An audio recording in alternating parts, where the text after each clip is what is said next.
সপ্তম শ্রেণী অনুশীলনী হচ্ছে 4.2 পেজ নং 57। এখানে সূত্র দুইটা আছে, একটা সূত্র একটা অনুসিদ্ধান্ত। সূত্রের মধ্যে অনুসিদ্ধান্ত সূত্রটা হচ্ছে a to the power m ভাগ a to the power n সমান a to the power m minus n।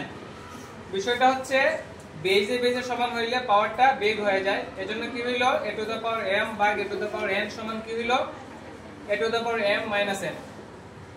এই সূত্রের গেল। তারপর হচ্ছে অনুসিদ্ধান্ত a টু দ্য পাওয়ার 0 সমান 1 যদি a নট ইকুয়াল 0 হয়। এই শর্ত অনুসারে a to the power 0 equal 1। এটা এমসিকিউর জন্য আসতে পারে। উদাহরণ 11 10 a to the power 5 b to the power 7 K 5 a cube a square b cube দ্বারা ভাগ করো। এটা হচ্ছে কোশ্চেন। সমাধান কি হবে এটা দেখে দেখে লিখব আমরা। 10 a to the power 5 b to the power 7 ভাগ 5 a স্কয়ার b কিউব। তো অঙ্কটা আমরা কিভাবে আগাবো, সংখ্যাগুলোকে আলাদা করলাম, তারপর হচ্ছে a গুলোকে আলাদা করলাম, b গুলোকে আলাদা করলাম। তো 10 কে 5 দ্বারা ভাগ দিলে 2 হয়। আর হচ্ছে ওই এক নাম্বার সূত্র যেটা আছে বেজে বেজে সমান পাওয়ার কি হয়ে যাবে বেগ হয়ে যাবে। সেই জন্য হচ্ছে a to the power 5 minus 2 into b to the power 7 minus 3।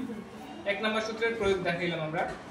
তো হিসাব মতে 2 এর 2 বসলো, এখানে হিসাব করলে কি হয় a কিউব হয়, এখানে হয় b টু দ্য পাওয়ার 4। সুতরাং নির্ণয়ের ভাগফল 2 a cube b to the power 4।